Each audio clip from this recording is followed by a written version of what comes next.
តោះចេញដំណើរទៅផឹកកាហ្វេនៅ Sip Cafe ជំរាបសួរបងប្អូនទាំងអស់គ្នាស្វាគមន៍មកកាន់វីដេអូថ្មីរបស់ខ្ញុំហើយវីដេអូនេះគឺជាសកម្មភាពដែលជិះម៉ូតូដូចជាការធ្វើដំណើរទៅផឹកកាហ្វេនៅឯ Sip Cafe នៅជិតឯជោគមាសជាធម្មតាម្លងពេលដែលខ្ញុំអត់មានការងារធ្វើពេលទំនេរខ្ញុំចូលចិត្តជិះម៉ូតូទៅផឹកកាហ្វេហើយក៏ដូចជាចង់ធ្វើវីដេអូឲ្យពុកម៉ែបងប្អូនបានទស្សនាផងដែរហើយខ្ញុំក៏សង្ឃឹមថាពុកម៉ែបងប្អូននឹងចូលចិត្តក៏ដូចជា like និង share វីដេអូសកម្មភាពជិះម៉ូតូរបស់ខ្ញុំផងដែរតាមពិតទៅការជិះម៉ូតូក៏ដូចជាការធ្វើវីដេអូបែបនេះខ្ញុំចូលចិត្តតាំងពីយូរមកហើយក៏ប៉ុន្តែអាចថាមកពីកត្តាពេលវេលាឬក៏អាចថាខ្ញុំខ្ជិលតែដល់នេះខ្ញុំនឹងព្យាយាមចាប់ផ្ដើមធ្វើវាទោះបីជាអត់មានអ្នកមើលឬក៏មានអ្នកមើលខ្ញុំនឹងបន្តធ្វើវីដេអូនេះដើម្បីចែកជូនឲ្យពុកម៉ែបងប្អូនទស្សនាផងដែរសូមអរគុណឥឡូវនេះសូមពុកម៉ែបងប្អូនទាំងអស់គ្នាទស្សនាការជិះម៉ូតូរបស់ខ្ញុំ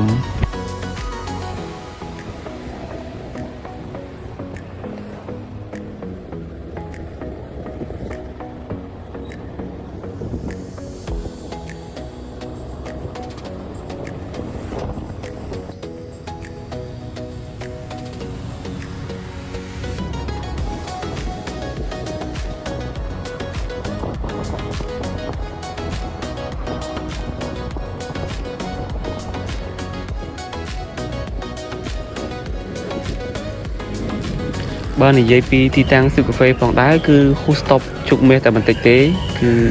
នៅខាងឆ្វេងដៃបើសិនបើយើងជិះពីវត្តសំឡុងដែតមកគឺ Full Stop ជោគមាសនៅខាងឆ្វេងដៃ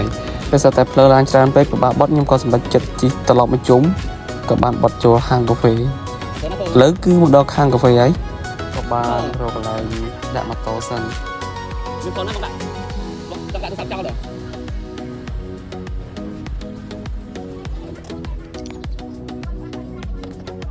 ហើយយើងក៏ដល់ទៅកំប៉ុងកាហ្វេសំខាន់ណាស់ផុសក៏គាត់ឃើញខ្ញុំក៏ដឹងថាខ្ញុំផឹកកាហ្វេអីបាត់ទៅហើយខ្ញុំផឹកកាហ្វេដល់កោស្ករ10ហើយអ្នកលក់ក៏ធ្វើច្រត់ដៃស្ទៀវអញ្ចឹងតែខ្ញុំថតមែនហើយគាត់សួរថាថតមែនខ្ញុំថាបានថតទេហើយខ្ញុំទៅ style ណាអូឡាជីម៉ូតូលេងហ្នឹងខ្ញុំជិះម៉ូតូទៅដល់តាមបានលឿនទៅដាក់ញ៉ាំហ្នឹងកូន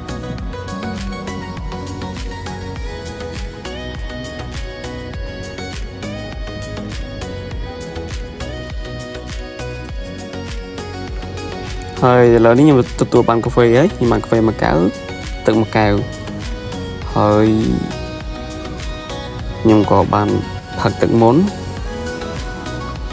បន្ទាប់មកបានយើងយកកាហ្វេមកកូរយើងកូរឲ្យចូលជាតិសិនអញ្ចឹងណាហើយនៅពេលដែលយើងផឹកទឹកគឺឆ្ងាញ់តែម្ដង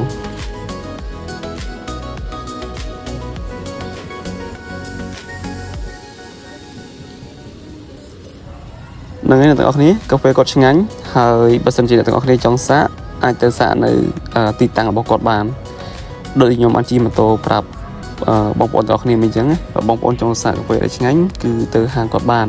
ហើយវីដេអូនេះក៏បានបញ្ចប់ត្រឹមនេះអរគុណពុកម៉ែបងប្អូនទាំងអស់គ្នាសម្រាប់ការទស្សនាវីដេអូមួយនេះអរគុណបាយបាយ